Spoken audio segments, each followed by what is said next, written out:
Hey everybody, so this is where we're going to get to the meat of this week's content. Um, I wanted to zoom out for a moment because in the first PowerPoint that I narrated, I did talk about how those 5 democratic skills can be almost like goals for children's learning. I think it's really important that we are introduced to foundations for early learning and development, which I'm not sure if you'll be able to click the link once I make this into a video. So I'm going to include the links externally in Moodle too. The first link there though actually takes you to the document. And then I want you to watch that short video, which is the second link, the YouTube video. And it gives you a really brief overview of what this document is and what it is used for. And then be sure to go back, this will be in the activity too, to review pages 49 to 64, which again is the link above, which this is focusing on the domain emotional social development.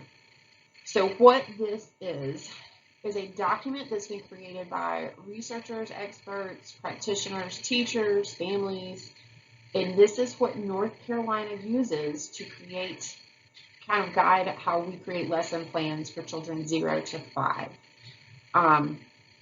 It's a really important document because it's broken up into age groups, and it kind of tells you what typically developing children might be exhibiting at certain points in time.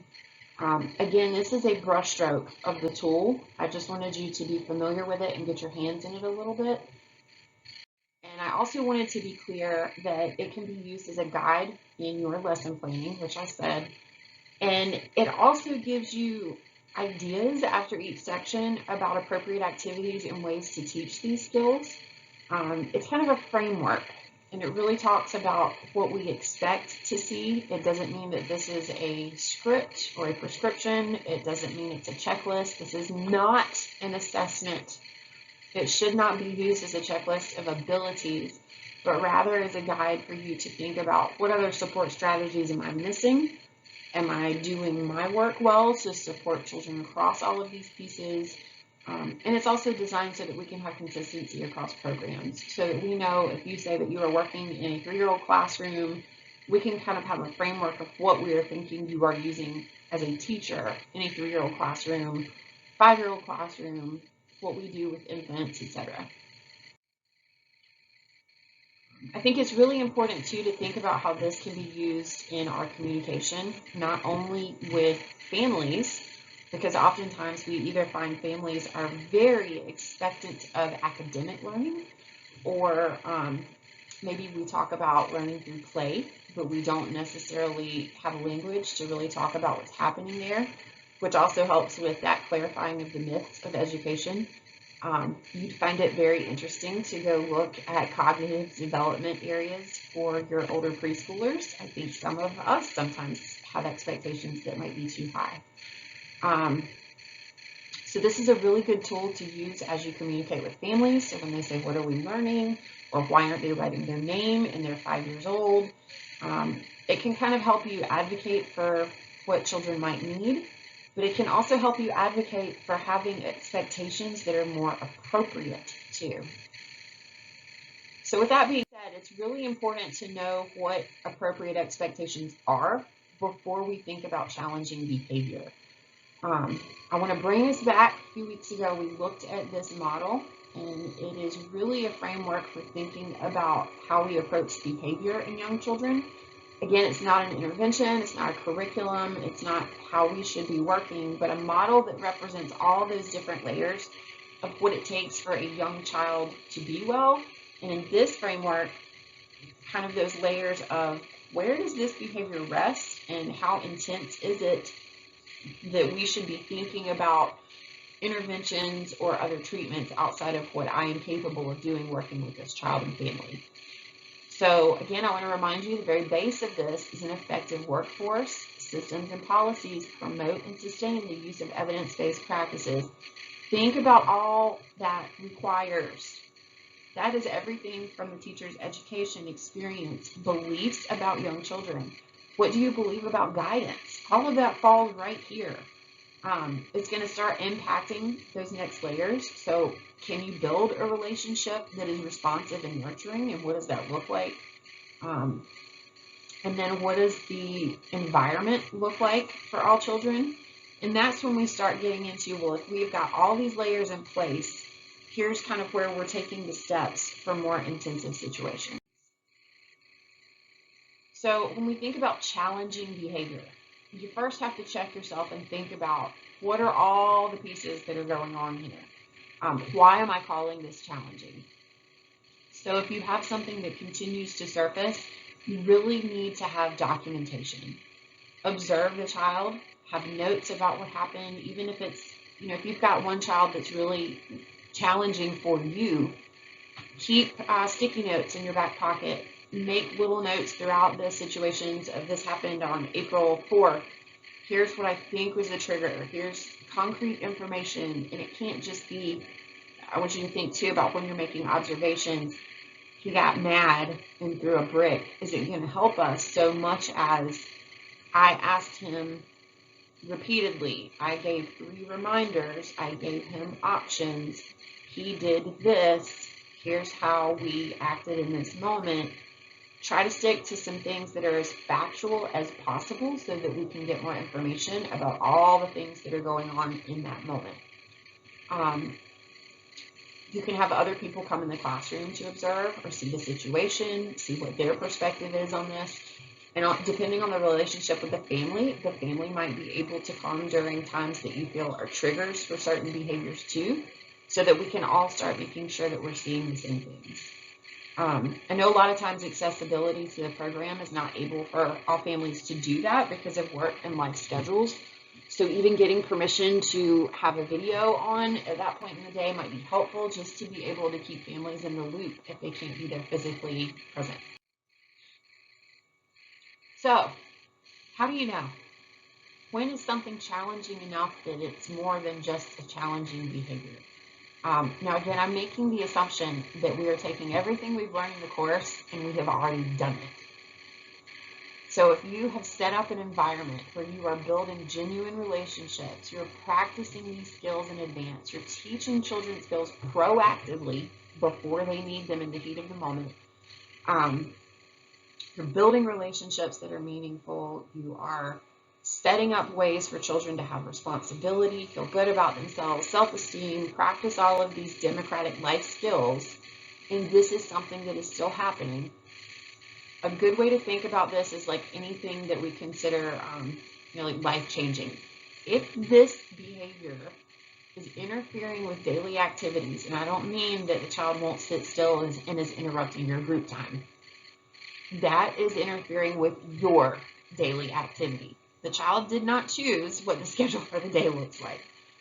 So you have to really zoom out and think about, what am I saying?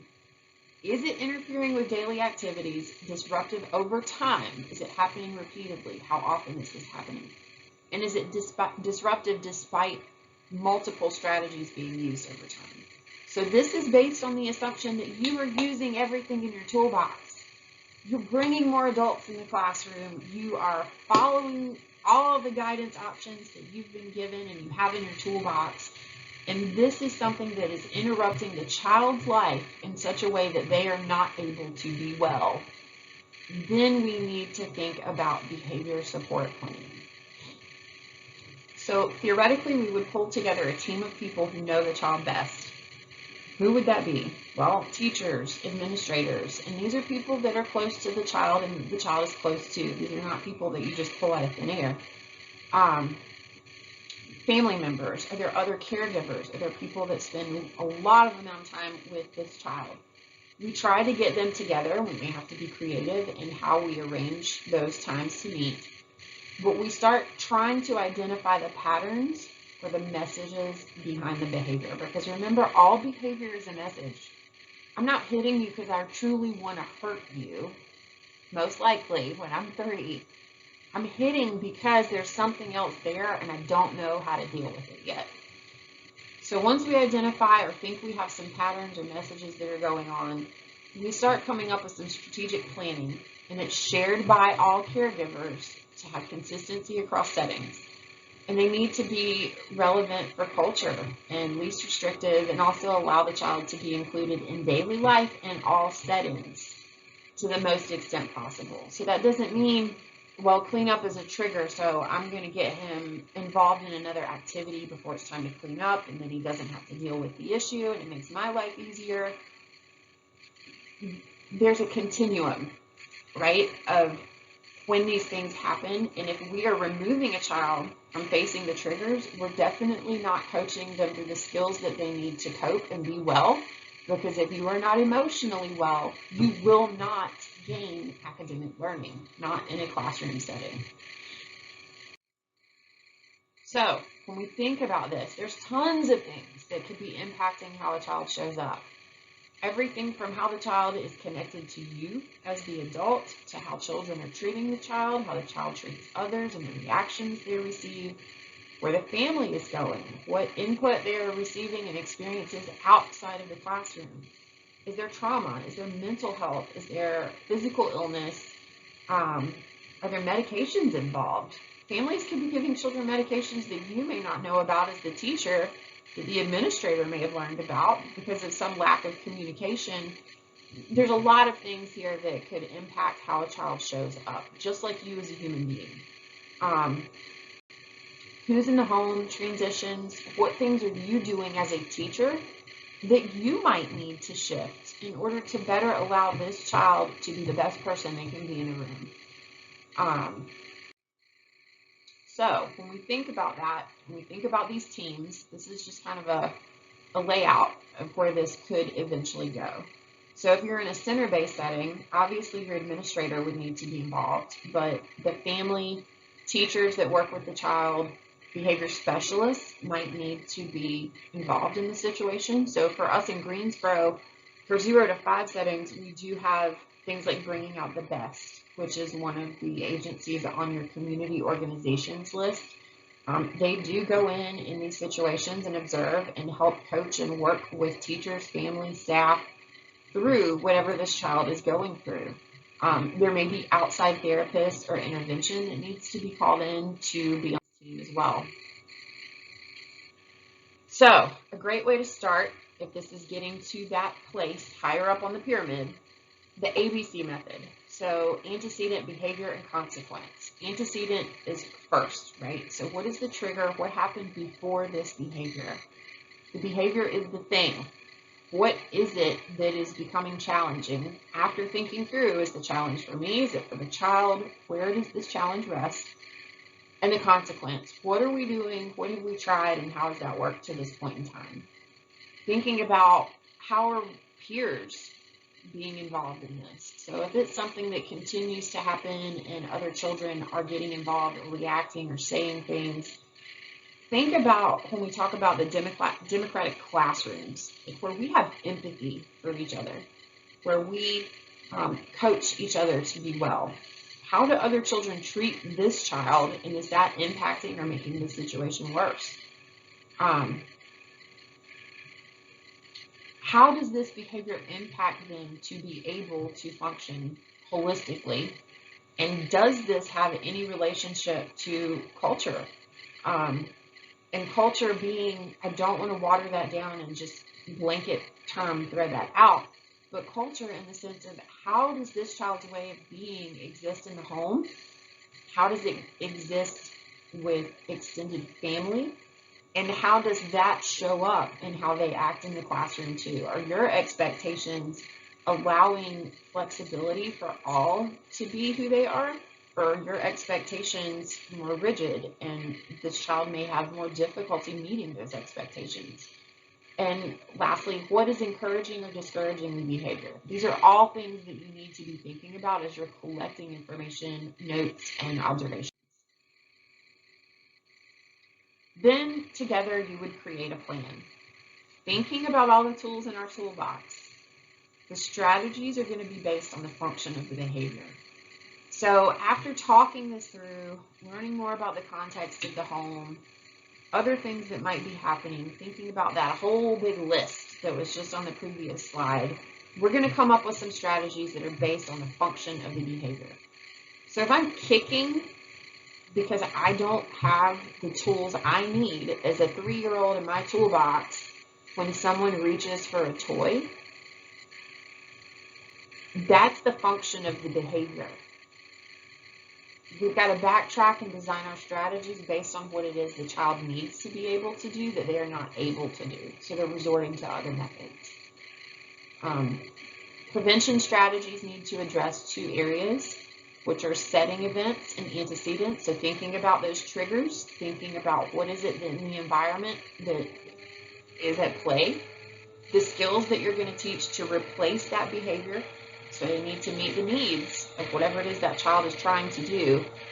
Pro-social ways to get that need met. Are we coaching them through using their friends as a support system?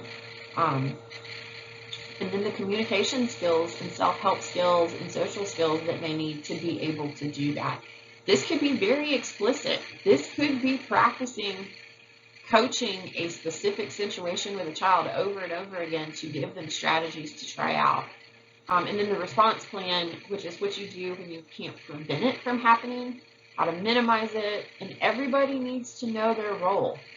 So if this is something really serious that's happening, and each teacher that's there has when this happens, here's what we do. We have to be clear, we have to know it, and we need to follow through with all of that, or else there's no way to figure out what's working and what's not. And then you also need to set up dates for meetings and when to evaluate and revise. And I'm going to post this online again. I'm not sure if you can click these links, but to kind of put all this into practice, I want you to watch this little video on YouTube. The link is down here. I'm going to try something fancy and see if this works. There, I'm learning. So that'll be the link to the video, but I'll also post it on Moodle. And I want you to take notes, but I want you to watch it first on mute, only to the 1 minute, 15-second mark. So start the video and put it on mute. And I want you to take notes about what you think you see. Is there a trigger? What are you seeing concretely? Don't assume this child is angry, he doesn't like his teacher. No, we don't know any of that information. You can only go with what you see. What's the result? How do the adults react? How is the behavior impacting the child's ability to be well? Think about the pyramid. How does the supported workforce impact? So I want you to take some notes while you're watching on mute, and then you're going to watch it again and revisit your answers. It's only like a 5-minute video, but the first 1 minute and 15 seconds is the part I want you to focus on. I wanted to talk through this just so that's clear.